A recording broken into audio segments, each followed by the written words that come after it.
They wanted to silence her, but they failed. Studio microphone, before we dive in, I need you to do one thing.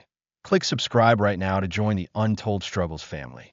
Because stories like this one, the ones they try to hide, must be told. Backend index pointing right, subscribe to the link below to stay part of the movement. https://www.youtube.com/ at the Untold Struggles !sub_confirmation =1 inch. It was a humid morning in Washington, D.C., the kind that made the marble steps of the Supreme Court shimmer like polished bone. News vans lined the street. Protesters held signs. Equality under law. End racial profiling now. The case had been brewing for months. A young black man named Tara Johnson had been detained by IC in Arizona, not for a crime, but for appearing suspicious. He was an American citizen, born in Detroit. The case reached the Supreme Court after years of appeals. And now, 9 justices sat behind their towering mahogany bench, about to decide whether law enforcement could use ethnic appearance as a factor in detaining suspects.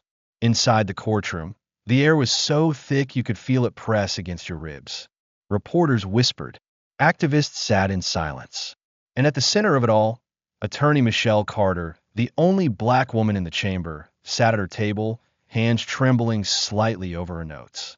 She'd spent 10 years fighting racial profiling cases, but this was different. This was the one that could change everything. Across from her sat Attorney General Robert Kane, representing the federal government, confident, clean-cut, smiling like he already knew the verdict.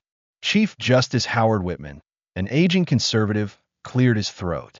Court will come to order. The nation held its breath. When a gavel fell, the decision was read. In a 5-4 ruling, the Supreme Court affirms that immigration officers may consider ethnic and cultural indicators when determining probable cause for detention. The courtroom erupted. Gasps, shouts, tears. Michelle's jaw locked. Her pen snapped in her hand. God, she whispered. They just legalized racism. Outside the court, crowds exploded into chaos. Protesters chanted, police formed barricades, and news anchors shouted into cameras as thunder rolled over D.C. Michelle walked through the crowd, her briefcase tight to her chest, pass signs reading, "We are not probable cause." Reporters swarmed her. "Ms. Carter, any statement?" She paused, looked straight into the camera. "This ruling doesn't end the fight. It starts a new one." Back home in Baltimore, Michelle's phone buzzed nonstop. Calls from advocacy groups, law students, and frightened families. In her living room, her mother, Evelyn Carter, watched the news replay the decision again and again. Evelyn, a retired history teacher, muttered, "We fought this battle 50 years ago. Why are we still fighting?" Michelle sighed.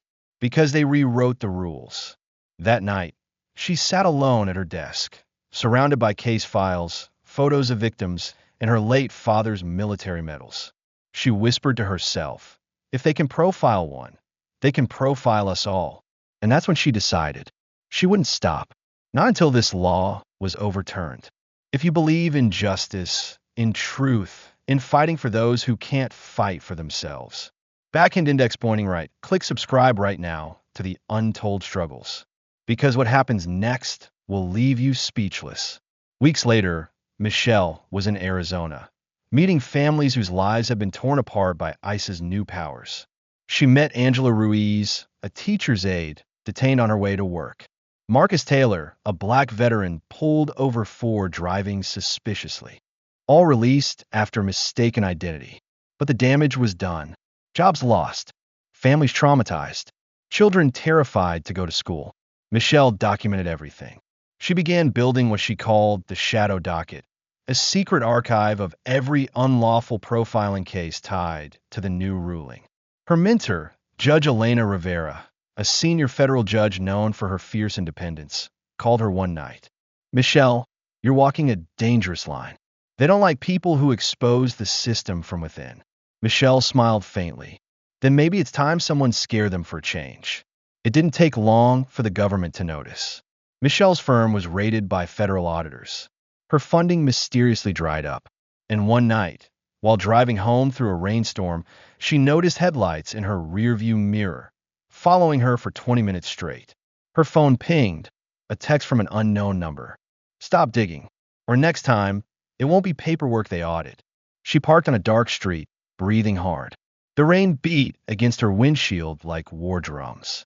Then she whispered, "You think fear will stop me? You have no idea who you're dealing with." That night, she sent encrypted files to every major journalist she trusted. Within 48 hours, the Washington Post ran the headline. Insiders leaked documents revealing racial profiling directives. The country exploded again, this time angrier, louder, more united. And suddenly, Michelle wasn't alone anymore. A Senate hearing was called. Michelle stood before the nation, under oath, hands steady. "Ms. Carter," the chairman began, "are you claiming the Supreme Court ruling was manipulated?" Michelle looked up. "Not manipulated, guided. Certain judges were influenced by private meetings with IC officials before the decision." The room gasped. Flashes of cameras. The nation froze. Outside, protesters gathered again, this time chanting her name. "Michelle! Michelle!" But as the world watched her rise, her enemies began to move in the shadows. Judge Whitman, the Chief Justice who cast the deciding vote, privately contacted his aides. He knew if her allegations were true, everything could collapse. So he made a call, a quiet one, to someone in the Department of Justice. "Handle her." Days later, Michelle's home was broken into, files stolen, hard drives gone, and when she arrived at work, she was met by 2 FBI agents. "Ms. Carter, you're under investigation for leaking classified government materials." The world flipped upside down. The same system she tried to expose was now hunting her. As she was led away in handcuffs, cameras flashed. Reporters shouted questions. And in the crowd, Judge Rivera stood silently, whispering to herself. They think they've silenced her. But this is just the beginning. As the screen fades to black, the narrator's voice cuts in, soft, resolute. When justice bends too far, it breaks. But every empire built on oppression eventually collapses from the truth within. If this story moved you, if it made you feel something, don't just watch, be part of the movement. Back in the next Pointing Right, like, comment, share, and subscribe to the Untold Struggles right now. Together, we tell the stories they want erased.